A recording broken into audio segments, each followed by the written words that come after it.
Catholic ecumenical councils include 21 councils over a period of some 1,900 years.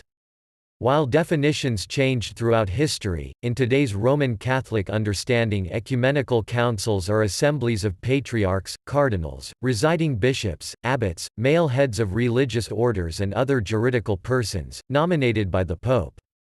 The purpose of an ecumenical council is to define doctrine, reaffirm truths of the faith, and extirpate heresy. Council decisions, to be valid, are approved by the popes. Participation is limited to these persons, who cannot delegate their voting rights. Ecumenical councils are different from provincial councils, where bishops of a church province or region meet.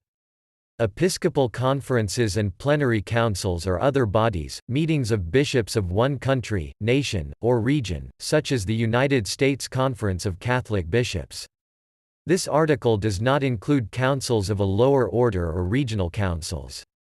Ecumenical in the Catholic view does not mean that all bishops attended the councils, which was not even the case in Vatican II.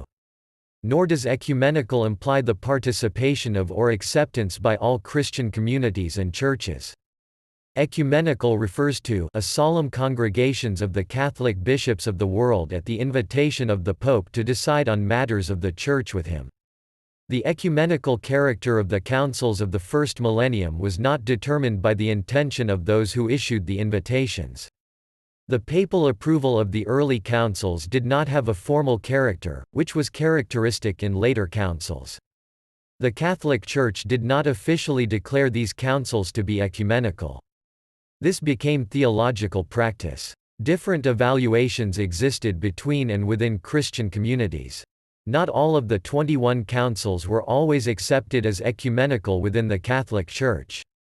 For example, the inclusion of the First Lateran Council and the Council of Basel were disputed. A 1539 book on ecumenical councils by Cardinal Dominicus Jacobazzi excluded them, as did other scholars.